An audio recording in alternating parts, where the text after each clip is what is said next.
Selamat datang kembali ya. Nah, kali ini kita mau bahas lebih dalam nih soal sumber yang Anda bagikan, kutipan-kutipan penting dari buku Master Soft Skill, karyanya Reid Hoffman sama timnya itu. Iya, betul. Buku ini kan isinya keren banget ya. Kumpulan wawancara sama pendiri-pendiri legendaris gitu. Iya, ada Bill Gates, Howard Schultz dari Starbucks, terus Reed Hastings Netflix, Sarah Blakely Spanx, wah banyak deh. Nah, misi kita nih sekarang coba bongkar beberapa strategi scale up bisnis yang kadang suka kebalik gitu ya sama logika kita. Bener banget. Dunia scale up ini emang penuh kejutan lah. Seringkali yang kita pikir, ini pasti bener. Ternyata di lapangan malah keliru. Buku ini nunjukin banyak contoh gimana pendiri sukses itu justru karena berani melakukan hal yang awalnya dianggap ya nggak masuk akal. Oke. Mari kita bedah deh beberapa pelajaran paling menariknya. Siap. Nah, ini yang pertama aja udah bikin kaget nih. Katanya ide terbaik yang bisa scale up gede itu justru yang awalnya kedengeran paling aneh, paling mustahil gitu kan? Iya kan? Contohnya Airbnb deh. Siapa sih yang kepikiran mau nyawain kasur angin di ruang tamu buat orang asing? Kalau dipikir-pikir sekarang aja masih kedengeran agak gila ya. Betul. Jadi kalau ide kita nih banyak ditolak di awal, jangan langsung minder gitu ya. Nah, justru bisa jadi itu sinyal bagus loh. Oh ya, kenapa gitu? Gini, ide yang benar-benar baru, yang dobrak kebiasaan lama, itu kan seringnya susah dipahami langsung, bahkan sama orang pinter sekalipun. Nah, penolakan awal ini, anehnya, malah bisa jadi kayak filter alami buat kompetitor. Filter alami? Maksudnya gimana toh? Ya, kalau semua orang langsung, oh iya bagus, mungkin idenya kurang revolusioner kali ya, gampang ditiru. Masuk akal juga ya analogi filter itu. Ada contoh nggak sih gimana penolakan ini malah jadi penyemangat gitu? Ada. Contoh bagus itu Catherine Minshew, pendiri The Muse. Dia itu ditolak investor sampai 148 kali loh sebelum akhirnya dapat dana. Hah? 148 kali? Serius? Serius, angkanya gila kan? Tapi dia ngelihatnya bukan sebagai gagal terus-terusan. Tiap ditolak, tiap dapat enggak, itu malah jadi data buat dia. Jadi masukan, kesempatan buat ngasah lagi pitch-nya, model bisnisnya. Wow! Jadi penolakan itu, kalau kita sikapi benar, itu proses belajar yang intensif banget. Bukan cuma pintu ketutup. Ini soal mental baja sama kemauan belajar dari kritik. Buat bisa jadi besar nanti, justru di awal-awal banget, itu harus lakuin hal-hal yang nggak scalable, yang nggak terukur skalanya. Haha, iya.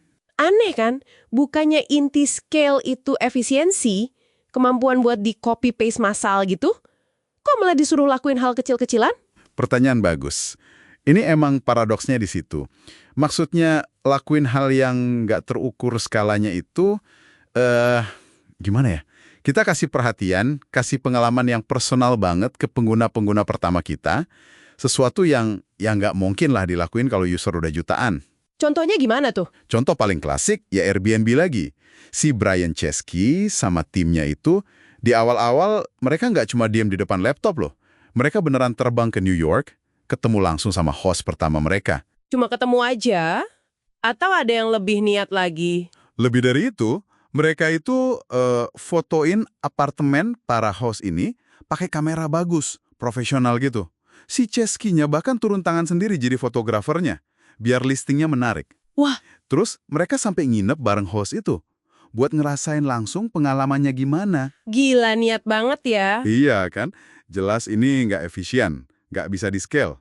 Tapi justru dari situ, mereka dapat pemahaman yang, dalam banget. Tentang apa sih yang benar-benar dibutuhin, diinginkan sama pengguna, baik host maupun tamunya. Paul Graham dari Y Combinator kan nyaranin mereka, pergi temuin pengguna kalian, gitu. Katanya lagi, mending punya 100 pengguna yang cinta mati sama produk kita, daripada 1 juta yang cuma suka gitu-gitu aja. Oke. Masuk akal. Cinta itu fondasi buat skala nanti. Total soal asumsi awal kita, tapi tetap bisa sukses besar. Loh kok bisa? Bukannya rencana bisnis itu penting banget ya? Rencana awal itu penting sih. Sebagai titik mulai lah ya. Tapi kalau kita terlalu kaku sama rencana itu, bisa bahaya. Pelajaran ini tuh nyambung banget sama 2 poin tadi. Nyambungnya gimana? Gini, kita tahu asumsi kita salah itu dari mana coba? Ya dari penolakan yang kita dapat tadi kan, poin 1. Sama dari interaksi super dekat sama pengguna awal lewat tindakan nggak scalable tadi, poin 2. Oh, jadi dari feedback lapangan langsung ya? Nah, itu dia. Umpan balik nyata dari lapangan itu yang nunjukin, asumsi lo di sini keliru nih. Atau ini kayaknya kurang pas. Jadi kuncinya bukan di rencana awal yang sempurna, tapi di kecepatan kita belajar sama adaptasi gitu ya? Tepat. Kemampuan buat ngakuin, oke, kayaknya gue salah nih. Terus cepet putar haluan berdasarkan data, berdasarkan pengalaman nyata. Itu yang penting banget. Fleksibilitas, terus rendah hati buat terus belajar dari pasar, itu jauh lebih berharga daripada kita ngotot sama ide awal kita, meskipun awalnya kelihatan brilian banget. Jadi salah asumsi itu bukan kiamat, malah bisa jadi kesempatan nemuin jalan yang lebih benar. Oke, jadi kalau dirangkum nih ya, bangun bisnis skala raksasa itu ternyata bukan lari sprint dari hari pertama ya, yang penting meledak gitu. Bukan. Tapi lebih kayak maraton yang mulainya malah pakai langkah-langkah aneh gitu ya. Ide gila yang mungkin ditertawain orang, terus berani nerima, ratusan penolakan tadi. Iya.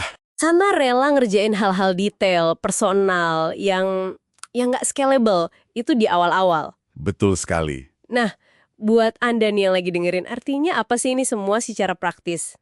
Ini nunjukin kalau fondasi bisnis yang kokoh itu seringkali dibangun bukan dari rencana super hebat di atas kertas gitu, tapi dari ketekunan, kegigihan, terus kemampuan buat belajar dari semua jenis feedback, termasuk yang pedas sekalipun, and ya obsesi buat bener-bener ngertiin, bener-bener ngelayanin pengguna pertama kita itu secara mendalam banget.